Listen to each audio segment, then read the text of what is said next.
From big cities to rural towns, these leaders are spearheading initiatives that transcend profit margins, prioritizing the well-being and prosperity of all citizens in their communities. This is the voice of change. Let's listen.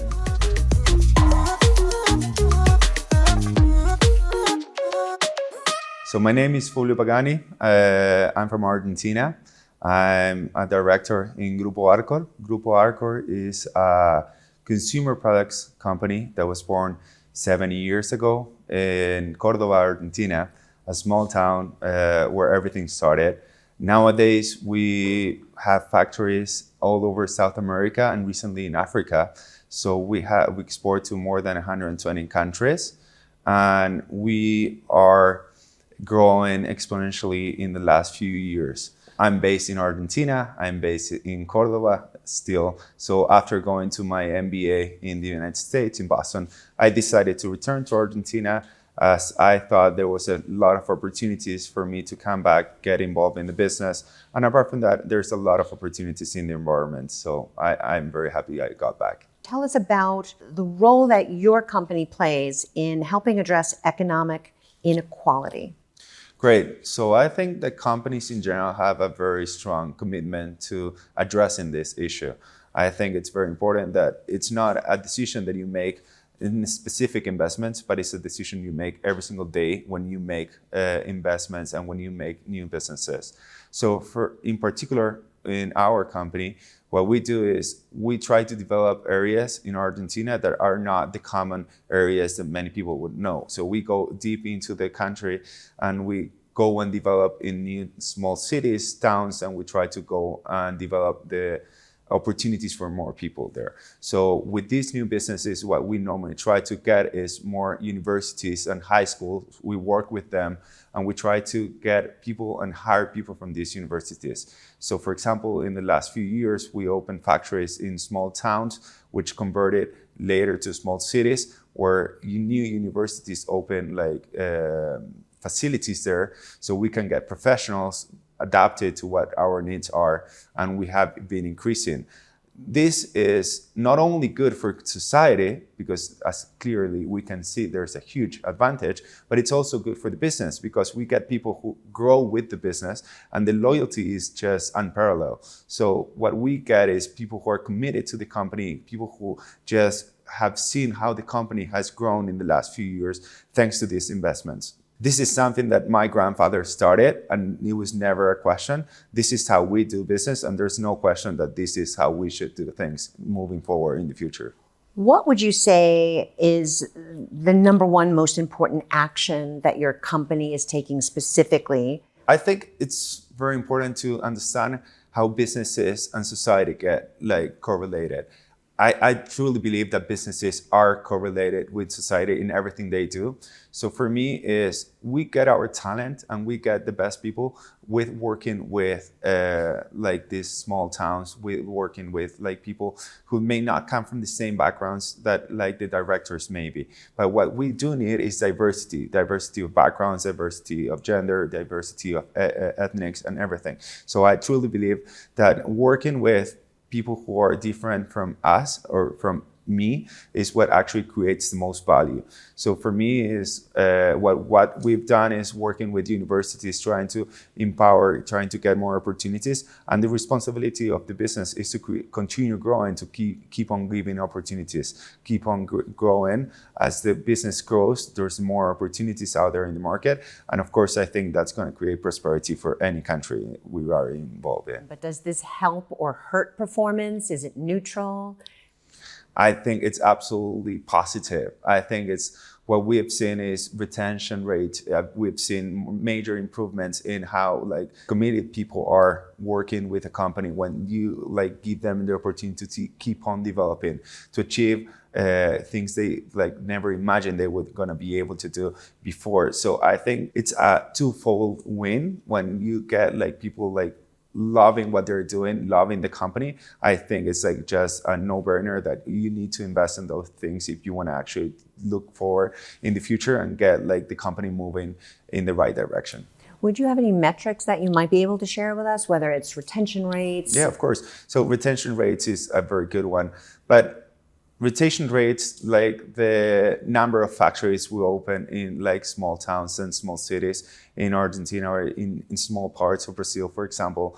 In Chile, we've done the same. We've recently opened a factory in Angola. So we're creating jobs in Angola, and that's actually like giving social mobility, and that's attacking economic inequality, as we've said. But I think the most important thing is not something about metrics. It's something about like talking to the people and actually getting to know the stories behind those metrics. When I talk to some people that are part of the everyday of the company I am, that's like what fuels me, and what actually like gives me the fuel every single day is like knowing the stories, and actually like there's the responsibility of business of creating those opportunities moving forward.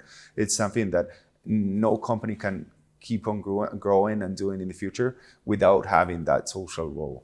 And it sounds like it was ingrained when your grandfather started the company many years ago. So it's part of the culture. Exactly. Do you think that your peers that whether you've met them in business school or your friends from around the world, do you think they have those same values? So I think that we share values, but I think it's very hard for everybody to see the same issues. In order to see these issues, you sometimes need to actually go and visit and put like feet on the ground and actually walk on the streets and see that. It's not easy for business leaders to actually see these issues. When you see and when you hear the conversations and you hear some of the topics that are being brought up, and you see the reality of many of parts of society, we can see that there is a big gap between what the discussion is being right now and where the like some real life issues are. So I truly encourage people to get out there, to go and visit, go and have the talk. I truly believe that in order to solve this, what we need is to like get our hands in the issue and get ourselves involved with it. In order to do this, there's only one way out, and it's actually to get involved. Well, I think we're talking about the next section of questions here, and that's advice. Yeah. So I wanted you to share your advice specifically about that, because tackling inequality is so hard for a business. So based on your experience so far, and clearly you have so much dedication to this issue, what would you say if you wanted to share one piece of advice with other business leaders who want to take action but aren't sure how? So of course, I have a lot to learn yet. And I have a lot, I hope in my professional career, I'm going to learn a lot. But the only thing I would say, the advice I gave my friends and the advice I gave my classmates while I was at HBS was go out there, see the reality, see what things people are living, try to understand what life is every day for them. And once you see that, what you're going to say is like, I need to make a change. I need to be a part on this. So my only advice to them would be just go out there, visit, go out there, learn, try to explore. And once you get out there, you're gonna like, it's impossible not to get involved because I think it's in our genes to try to solve those issues. But if we live in a better society, everybody's gonna be happier.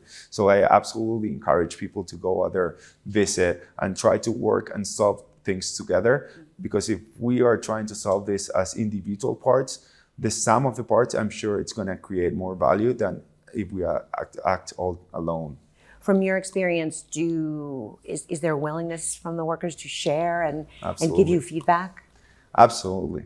At least it's the culture I was brought up in.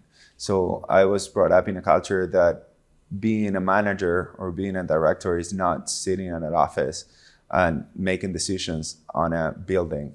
It's actually walking and seeing how your products are doing on the street, actually understanding how your consumer is perceiving your products, actually understanding what your work in a factory is going through.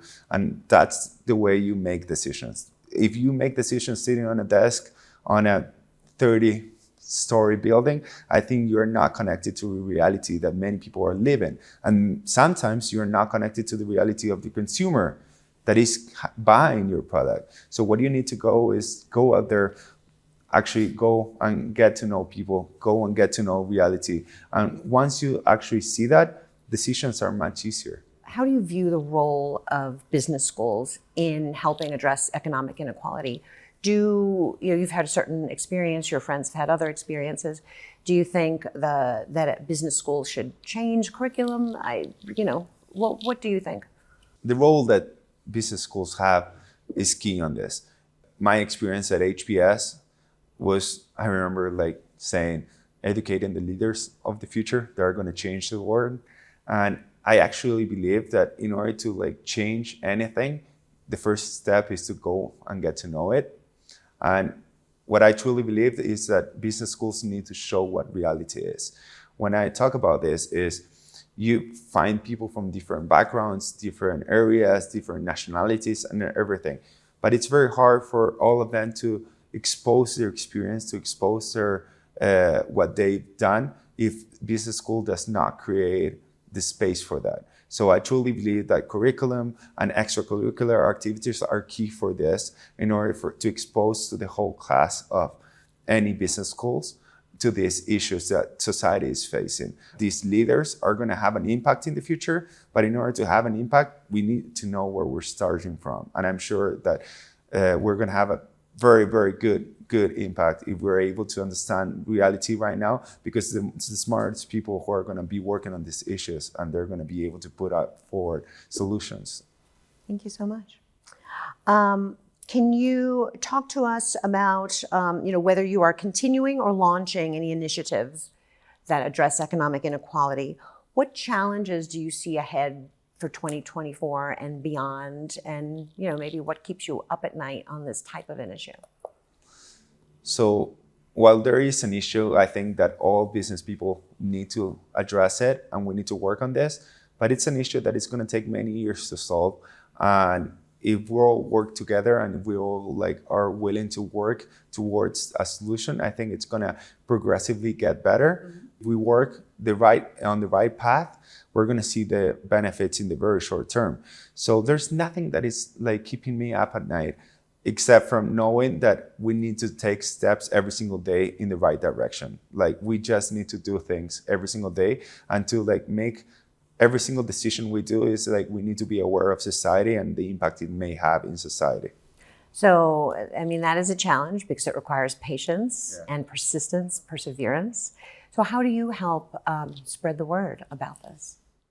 So the first thing is I'm still learning, and this is how I would say it is. It's a learning. You every day learn about how to be that person that actually talks about these issues. Mm-hmm.